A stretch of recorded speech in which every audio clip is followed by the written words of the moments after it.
hari ini telah dilaksanakan gelar perkara di mana kita sudah mengumpulkan berbagai alat bukti terkait permasalahan tersebut. Kemudian dari hasil gelar perkara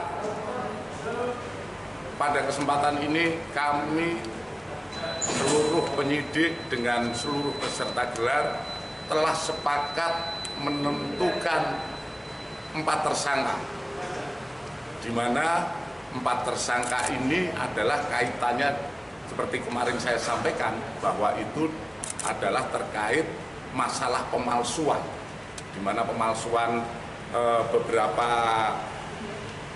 surat dokumen untuk permohonan atas hak atas tanah, di mana kita menetapkan Saudara A selaku Kades Kohort, Saudara UK selaku Sekdes Kohort, Saudara SP selaku penerima kuasa, dan Saudara CE selaku penerima kuasa telah kita sepakat kita tetapkan sebagai tersangka, di mana diduga keempatnya telah bersama-sama membuat dan menggunakan surat palsu berupa gire, surat pernyataan penguasaan fisik bidang tanah sporadik, surat pernyataan tidak sengketa, surat keterangan tanah, surat keterangan pernyataan kesaksian, surat kuasa pengurusan permohonan sertifikat dari warga desa Kohort, dan dokumen lain yang dibuat oleh Kades Sekdes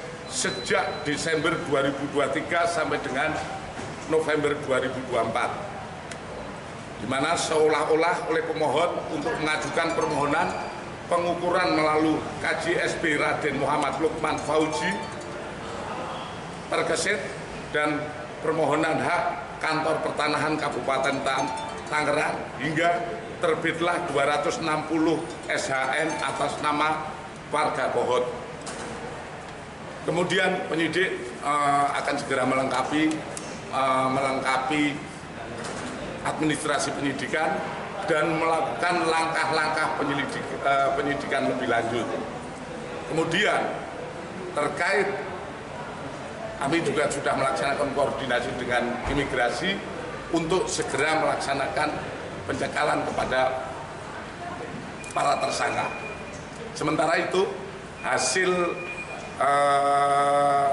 gelar perkara dan update terkait penanganan kasus di Desa Kohort Tangerang. Pak, kan tadi kan disebutkan bahwa ini sudah berkoordinasi dengan imigrasi untuk pencekalan. Apakah artinya keempat ini belum ditahan, dan apa alasan penyidik masih belum menahan keempat tersangka itu?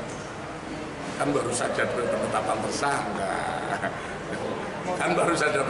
tersangka.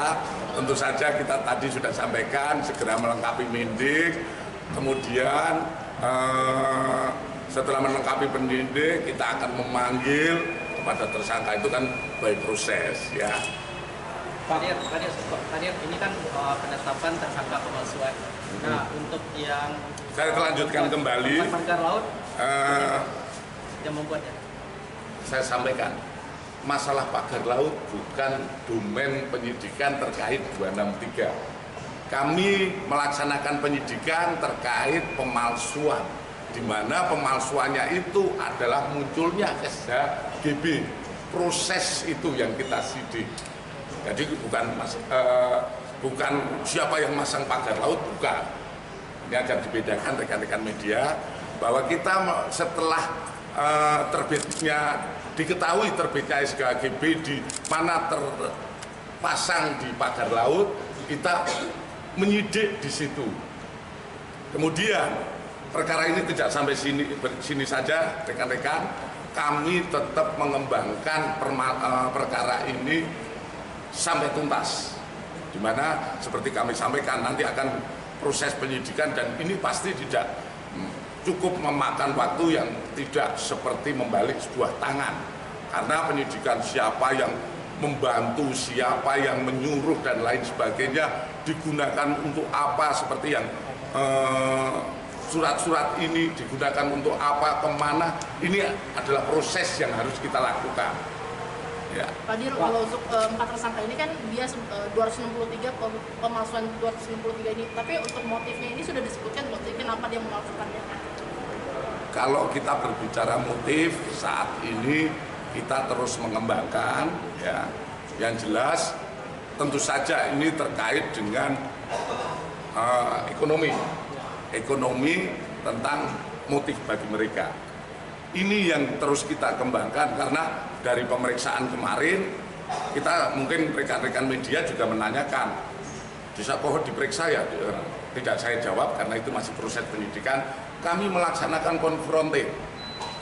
Kami melaksanakan konfrontir antara Sekdes, Kades, dan kuasa. Di sini terjadi saling melempar.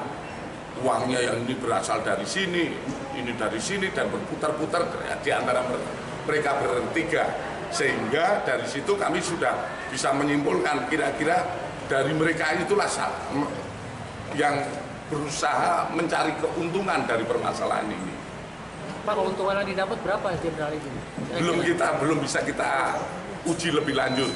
Karena masing-masing masih memberikan keterangan-keterangan yang berbeda-beda, saling melempar. Nah, tentu saja nanti kita dari hasil pemeriksaan lebih lanjut kita akan bisa mengetahui. Kami saat ini masih konsentrasi pada proses penyidikan pemalsuan. Ya. Kalau masalah TPPU kita akan kembangkan lebih lanjut. Dan kita tetap melihat kepada hasil pemeriksaan lebih lanjut.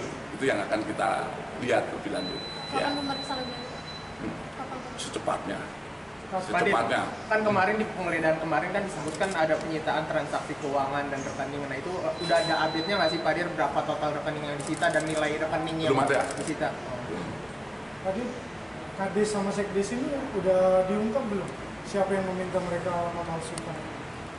Nanti akan kita kembangkan. Jadi kita seperti beberapa kali saya sampaikan bahwa kami melakukan penyidikan secara profesional. Kita mulai dari ujungnya dulu, kita buktikan masing-masing perbuatan ini kan proses hukum yang kita laksanakan itu adalah terpenuhnya alat bukti terkait perbuatannya.